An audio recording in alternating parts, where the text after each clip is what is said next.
Olá a todos, olá a todas, sejam muito bem-vindos a mais um episódio do podcast da Escola de Ar. Aqui quem fala é o seu host, Marcelo Pessoa.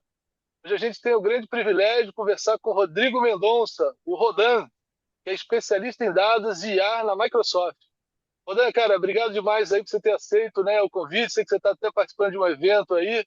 Obrigadão, cara. E para começar, eu queria te pedir, cara, conta um pouquinho aí da sua trajetória profissional, cara, por favor. Ah, legal, Marcelo. Agradeço aí o convite para participar aqui desse bate-papo. Bom, eu tenho aí um pouco mais de 20 anos de estrada, né? Comecei minha carreira já na área de dados, né? Muitos anos atrás.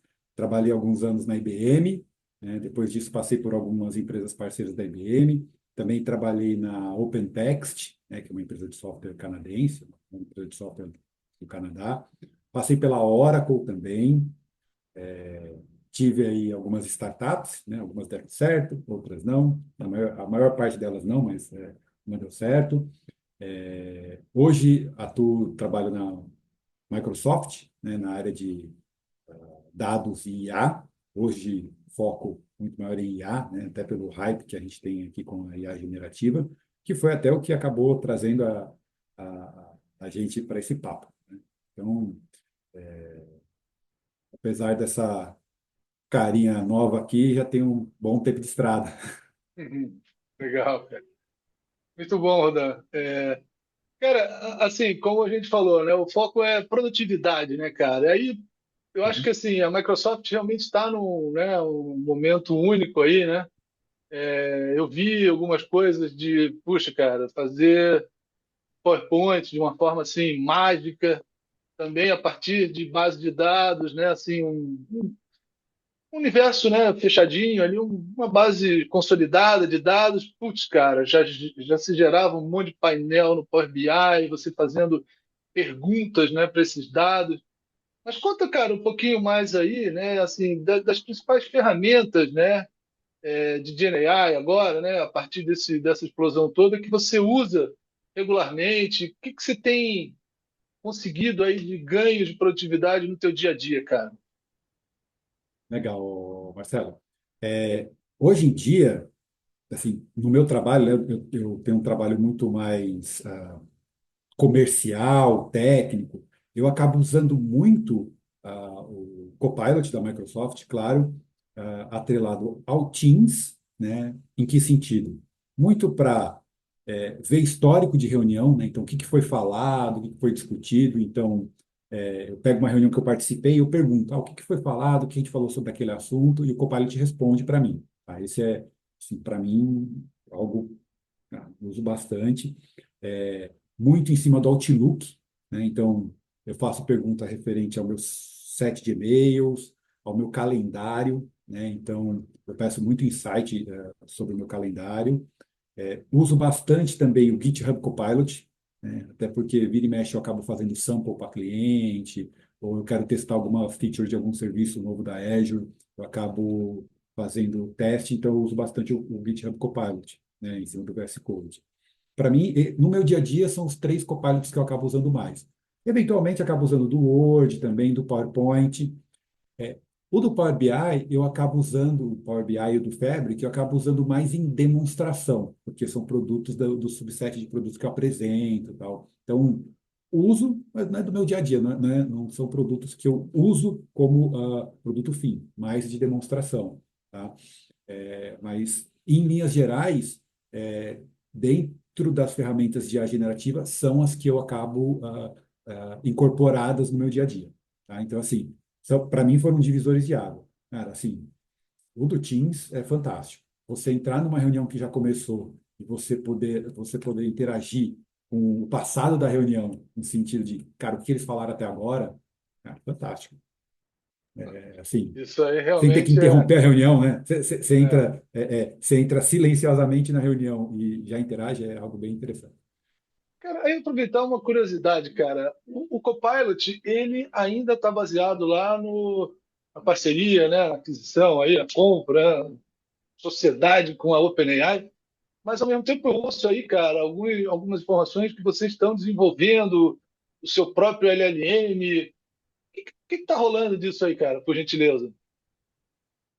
Assim, eu não sei muito mais informações do que vocês, do que o que sai na mídia, tá? Assim, eu acho que eu tenho uma informação privilegiada, eu não tenho, não. Mas a Microsoft, ela tem uma parceria muito forte com a OpenAI, né? Então, assim, ela tem uma participação, né, muito forte e a gente usa os modelos da OpenAI, né? Então, assim, se a Microsoft está desenvolvendo o próprio LLM dela, não posso nem dizer que sim nem que não, né? Então, se eu falar, não, não está, e amanhã ela lançar um, uau, cara, é uma informação que eu não tinha, tá? Então, é, não, não posso nem afirmar nem não afirmar. A gente tem modelos open source que a gente apoia, né? Então, se você pegar os SLMs, né, os Small Language Models, tem modelos que são apoiados pela Microsoft, né? Você pega, por exemplo, o FI, é um que a Microsoft aposta e é open source.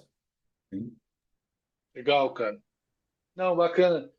É, cara, um tema aí que está bombando, né, meu irmão? Assim, são os assistentes de um lado, né, e os AI agents, né? Eu também vi uma notícia aí que acho que dentro do 365, né, viriam aí, eu não sei se já está disponível, acho que eram 10 agents, né, já meio que pré-moldados, já pré-setados para o cara usar. Mas como é que é isso também? O que que tem disponível nisso? Porque assim, o que eu estou vendo, cara, é que a grande revolução aí, né, do dia a dia agora é com esses agents AI, né? Quer dizer, a história do Uhum. RPA, o que não tinha um LLM para te ajudar, aquilo ali é para água abaixo, né? Quer dizer, então assim, é quase que todas as empresas, em tese, têm um potencial full, né, de automação, vamos dizer que de uma outra geração, né? O que Uhum. que vocês estão desenvolvendo aí, cara? Só falar da Microsoft, eu queria ver também tua visão aí de mercado como um todo. Como é que você está vendo isso tudo, cara? Eu acho que é assim, um caminho até meio que natural, né? Quando a gente pensa de arquitetura de sistema como um todo, a gente acaba componentizando e especializando as coisas, né? Então, se a gente pegar, por exemplo, o Power Apps, né? Então, Power Apps ou toda a nossa suite Power, né? Assim, não é a minha especialidade suite Power, mas assim, a gente tem lá o nosso RPA, ou toda a nossa suite para desenhar processos, né? É natural que a gente tenha processos que são repetitivos, né? Ou tarefas que vão ser únicas, e que eu poderia colocar um componente que ele seja especialista, né?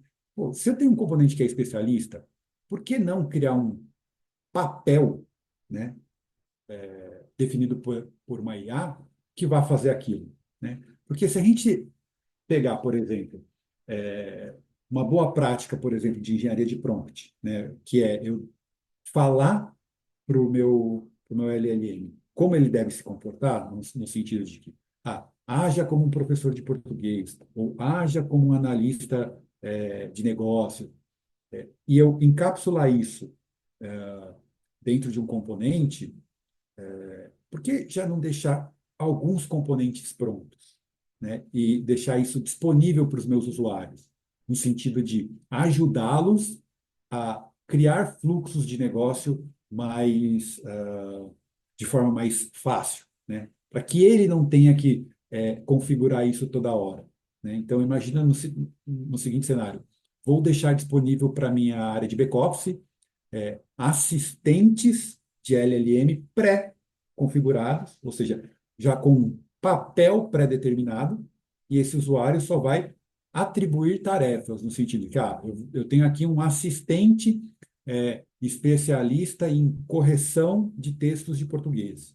Eu tenho um outro assistente especialista em criação de textos criativos, ou um outro assistente especialista em copyright, e assim por diante. E aí eu posso criar um fluxo de criação, por exemplo, de mailing para cliente, que passe por todas as fases de uma etapa de criação, né? Sem que eu tenha que, necessariamente, eu mesmo ter que passar por todas essas etapas de revisão.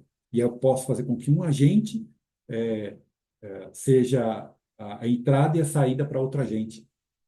Então, no final do dia, pensando em termos de arquitetura, eu estou meio que componentizando, só que em vez de eu criar componentes de software, eu estou criando componentes de IA. Assim, pensando de forma mais ampla, é algo análogo a isso. Legal, legal. E a Microsoft tem sei lá, um AI Studio, alguma coisa assim, onde isso é criado, configurado? Como é que é Chama essa AI Studio. Chama AI AI Studio? Studio. Legal. Nós temos o Copilot Studio e temos o AI Studio. O Copilot Studio é mais nessa função de trabalhar o Copilot em cima da nossa plataforma do 365.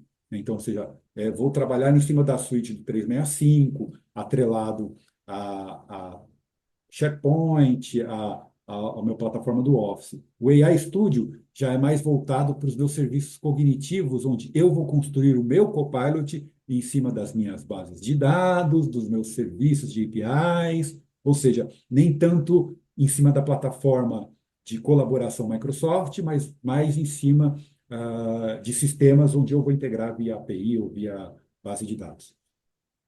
Cara, é fácil, por exemplo, você configurar. Porque assim, outro dia eu vi uma solução incrível que já é banal se pensar, né? Mas acho que é um assistente, né? Não é bem um agente, mas que pelo WhatsApp ali, eu só dizia para ele, ô Fulaninho, né? Cara, eu preciso marcar uma reunião com o Rodan, me ajuda aí. E aí ele simplesmente vai te caçar, vai te dar opções, e, cara, vai fazer tudo, né? Esse tipo de possibilidade é possível também com o Copilot aí dentro do Outlook. E aí você, a Microsoft não tem aí não sei, aí como é Sim, que integra com o WhatsApp, que acaba sendo a grande, né, ferramenta aí de uso do dia a dia, né? Isso é fácil sim. fazer, cara? Assim, vou dar um exemplo. Para o Teams, já está nativamente integrado. Com o WhatsApp, também é bem tranquilo de fazer, mas aí a gente precisa de um broker de integração, né? Então, porque isso tem uma API com a Meta, enfim, a gente precisa desse broker. Mas sim, bem tranquilo de ser feito esse tipo de integração. E aí, via Copilot Studio mesmo. Aí, cara, assim, o que que você está vendo, né, de talvez assim de maiores desafios aí para implementar essa suite toda né, de AI aí nas grandes empresas? Como é que tem sido essa jornada, cara? Essa preocupação, né, com a privacidade? Como é que você vai acessar, pô, os meus documentos internos? Como é que vocês garantem que isso não, né, esses receios inevitáveis, É, naturais, né? é, Você já colocou aí um dos primeiros embates que a gente tem em relação à privacidade, mas aí quando a gente fala de documentos internos, a gente começa com um subset menor. O que a gente vê? Primeiro, caso de uso, né? Então, porque pô, vamos fazer IA, tem que dar ROI, né? Então, assim, um caso de uso que isso vai acontecer. Privacidade é uma outra questão, né? Como que eu trato privacidade? Porque, eventualmente, a gente vai cair no terceiro problema, que é a questão de organização dos dados. Porque, legal, a IA vai apontar, vou apontar para a minha base de conhecimento. Bacana. Mas, Rodrigo, esse tipo de dado, fulano não pode ver. Como que você controla isso hoje? Né? Então, eu consegui replicar esses mecanismos de autorização para cima da IA. Né? Então, tem também esse tipo de consideração, porque, na maioria dos casos, a gente não tem isso de forma organizada. Qualquer um que trabalha com engenharia de dados, a gente sabe o caos que é a organização de dados. Tá? Da mesma forma, a gente tem isso para os dados não estruturados. A gente também tem esse problema de organização. Né? Então, quando a gente começa a falar da parte de autorização para esses conteúdos, isso também é um desafio. Tá? Então, assim, a questão de privacidade, a questão de autorização, a gente também tem uma questão forte aqui que é mão de obra. Quero fazer, mas eu não tenho gente, não tenho braço que conheça tecnicamente para poder abarcar e querer conseguir dar atração nos projetos disso. Geralmente você tem um especialista, né, que consegue tocar o projeto e não mais que isso. Então, bom, você sabe os desafios das consultorias, né? Então, você tem um especialista na Microsoft, aí você tem um parceiro, aquele parceiro tem um especialista, tem 5 projetos acontecendo, então você treinar as pessoas que vão é, fazer esse repasse de conhecimento também, hoje ainda é um desafio, mas é assim, é algo que com o tempo a gente vai suprir. Aí, Rodan, conta, por gentileza, pegando esse gancho aí do treinamento, cara, como é que a Microsoft está dando esse suporte aí? Eu sei que vocês toda hora tem, né, cara, formações aí gratuitas e tudo mais. Que profissional é esse, vamos dizer assim? Qual é o, assim, né, o engenheiro de dados, cientista de dados, aí tem o engenheiro de analytics, tem muitos nomes, Uhum. começaram a surgir uns nomes aí. Quem é esse cara? É o engenheiro de prompt? Não é só isso, né? Mas é uma combinação. Quem é o gestor? Quais são as funções aí que você até enxerga como as ideais, cara? Ó, qual era o sonho? É você entrar numa organização que já tenha quem ali preparadinho? A gente tem surgido algumas profissões novas, né? A gente fala engenheiro de prompt, a gente, é, assim, as pessoas que se destacam, né, geralmente são aquelas que têm mais facilidade de interagir com, com processos, né? Então, profissionais que interagem com ferramentas como Power Automate, ferramentas como Power BI, na perspectiva de usuários da tecnologia, né? Então, é, aqueles profissionais que são early adopters, esses realmente conseguem fazer uso e extrair mais valor da tecnologia de forma mais rápida. Quando a gente fala de algo mais avançado, por exemplo, eu vou construir meu próprio copiloto, né?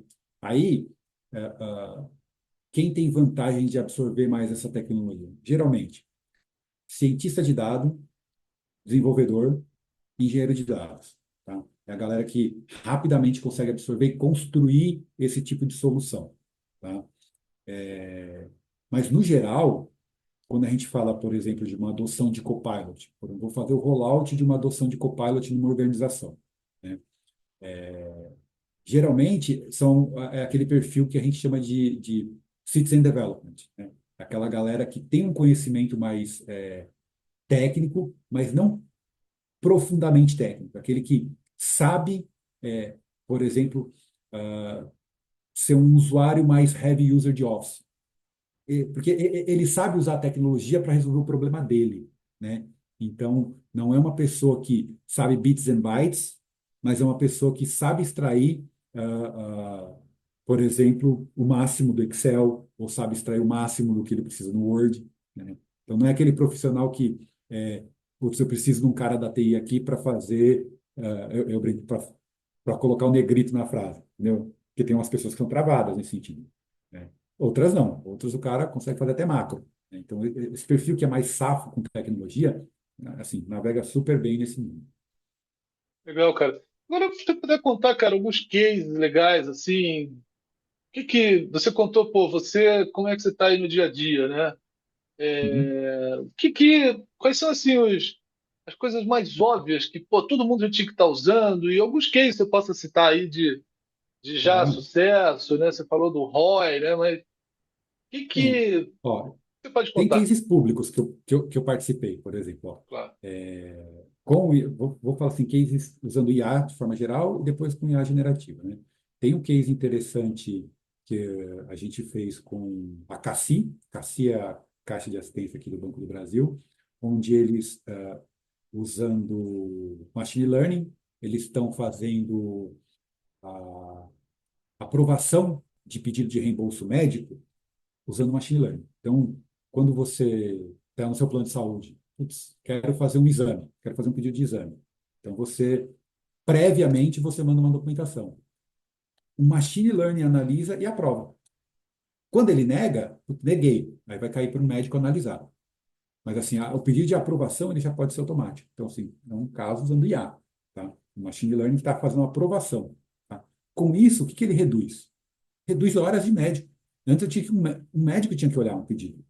Não faz sentido você gastar hora de um profissional qualificado para bater documento, entende? O cara fez uma faculdade de medicina, não desmerecendo o profissional, mas para bater documento, se o pedido está correto, entendeu? É.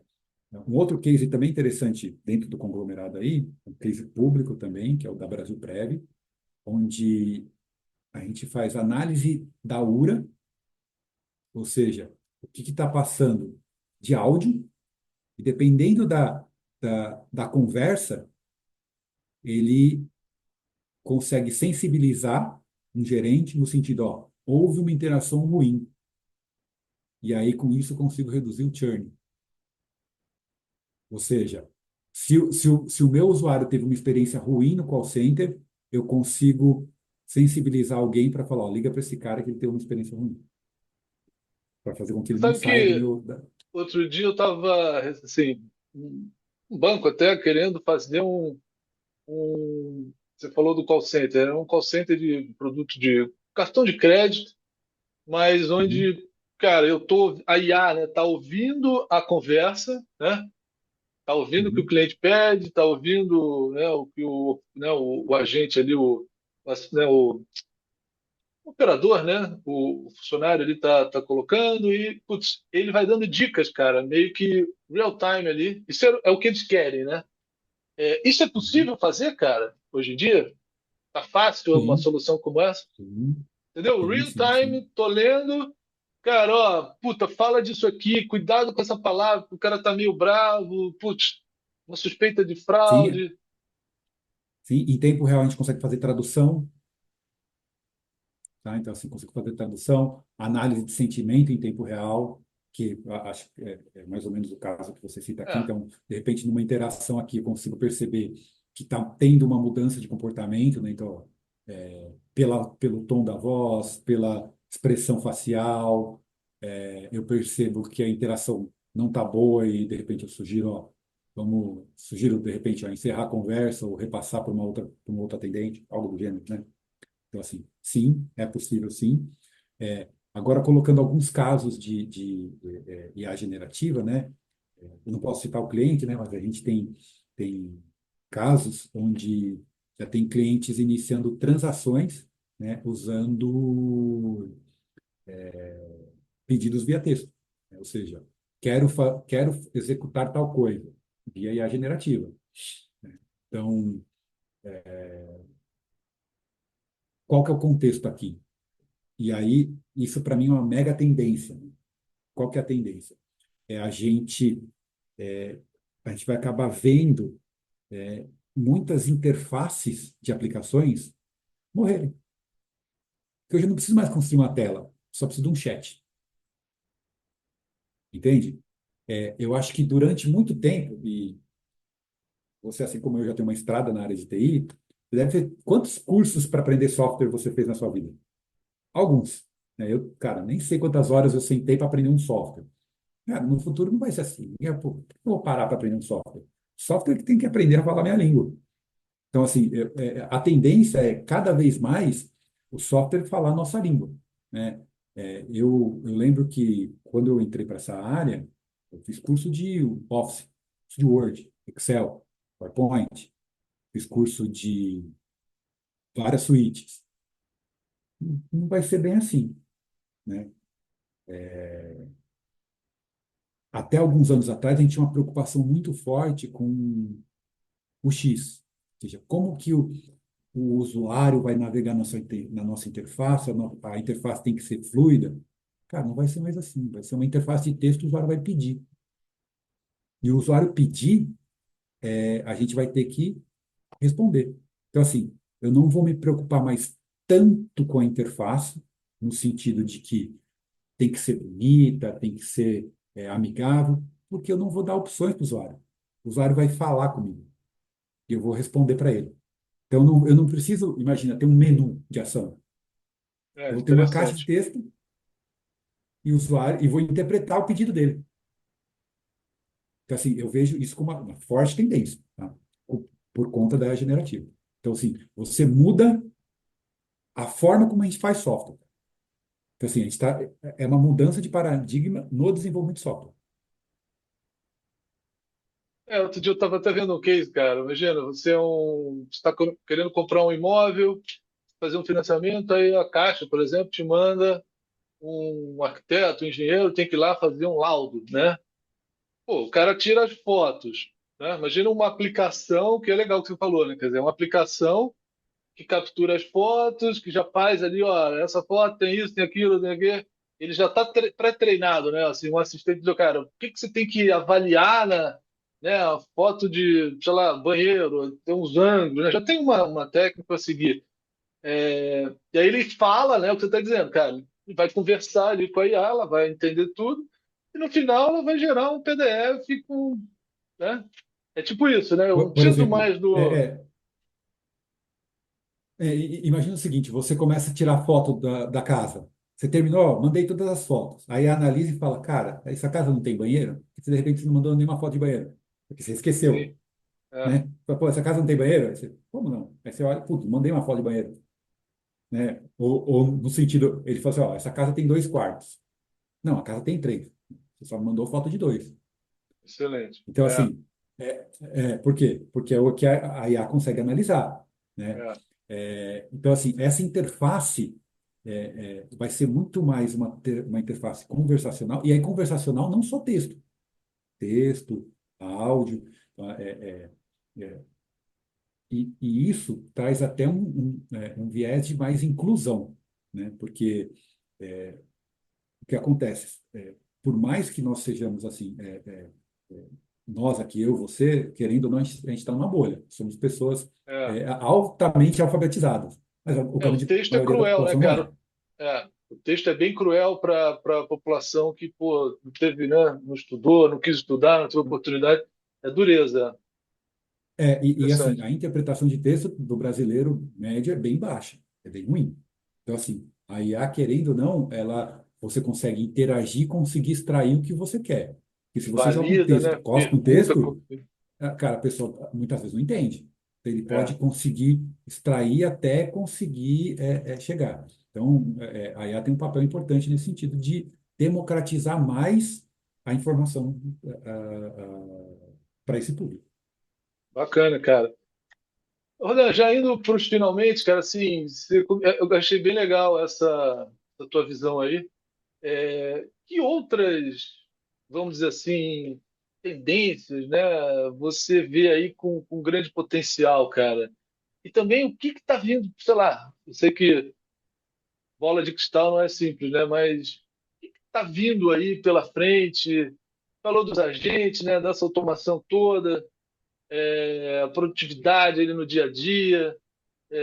Você vê, treinamento, né? As pessoas precisam realmente mergulhar, né? Para saber extrair, né? Esse ganho para ela. O que mais aí você está enxergando, cara? Por favor. Ah, eu vejo algumas tendências aqui, né, para os próximos trimestres ou anos, né? Eu vejo o seguinte, cara. Eu vejo que a gente vai baratear, porque a tendência natural da tecnologia é baratear, né? E aí, por baratear, eu vejo também que a gente vai começar a trazer esse processamento da IA mais para a ponta, né? Principalmente por conta dos SLMs, né? Porque hoje a gente fala, por exemplo, GPT. GPT roda na nuvem, você fala com ele via API. Por quê? É um modelo grande, consegue rodar ele na sua máquina. Mas tem coisa que eu não preciso do GPT. Eu posso ter um modelo menor que pode rodar localmente, por exemplo, no servidor da minha organização. Porque, cara, eu não preciso processar o poder de processamento do GPT.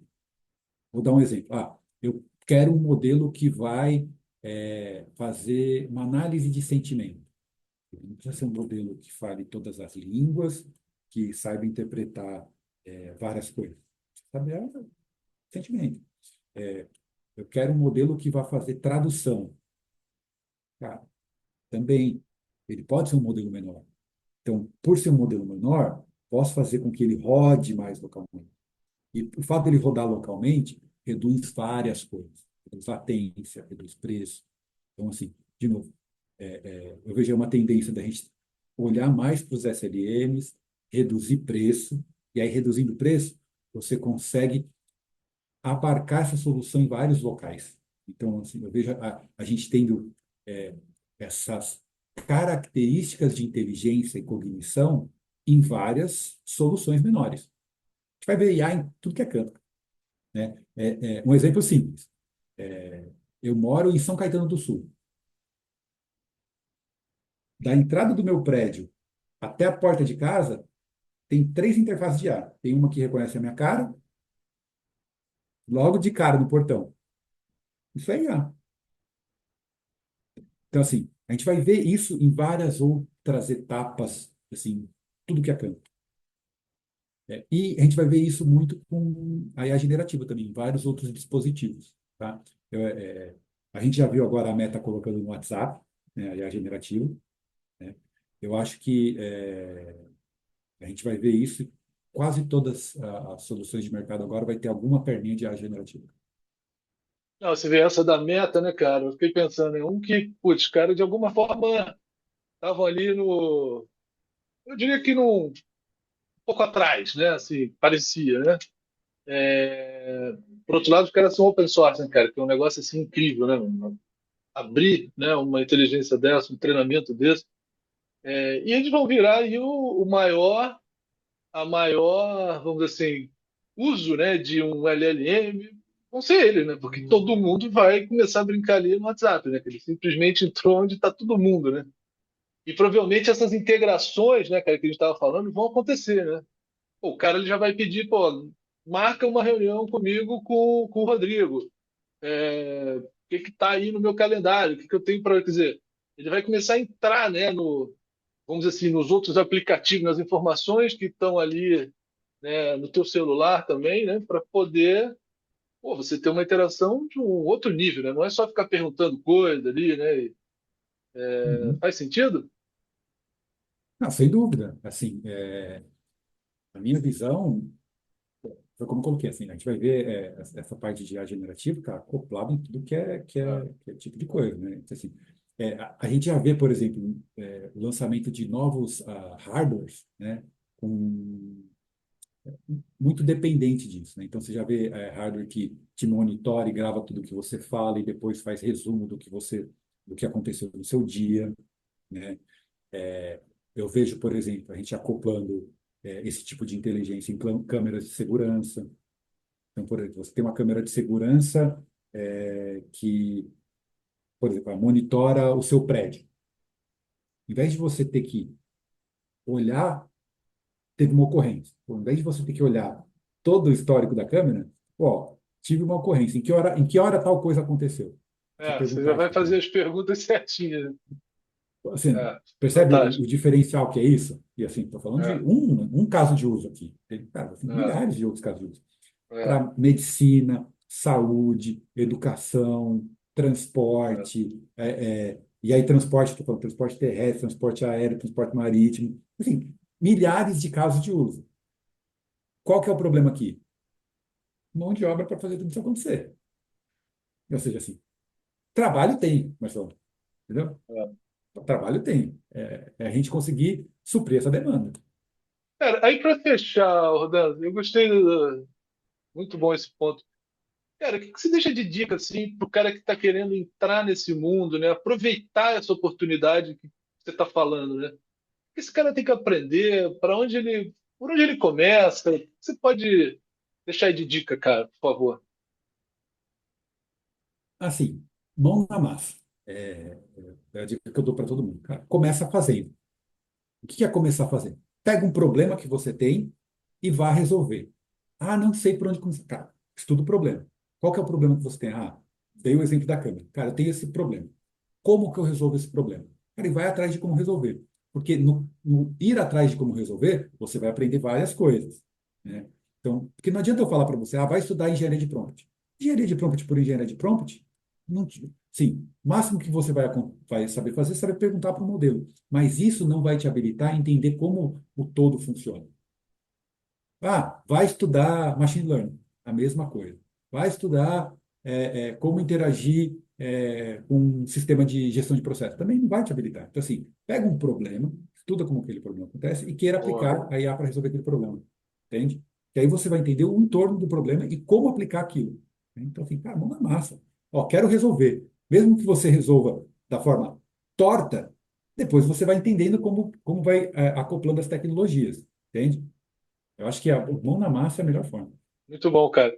Cara, por último, último dos últimos, cara, você pode deixar de dica aí de quem seguir, como é que você, lá, Ah, legal. canais, podcast, o que que você deixa de dica aí também para a turma se manter atualizada, se manter com a cabeça nessas conversas? Bom, tem- eu vou fazer uma propaganda minha. Tenho meu blog, que eu posto conteúdo, Ok, muito bom, hein? rodan.ai, Parabéns. rodan.ai, que é onde eu publico conteúdo. Eu gosto muito dos conteúdos do pessoal da Adapta, adapta.org, tá? Gosto bastante.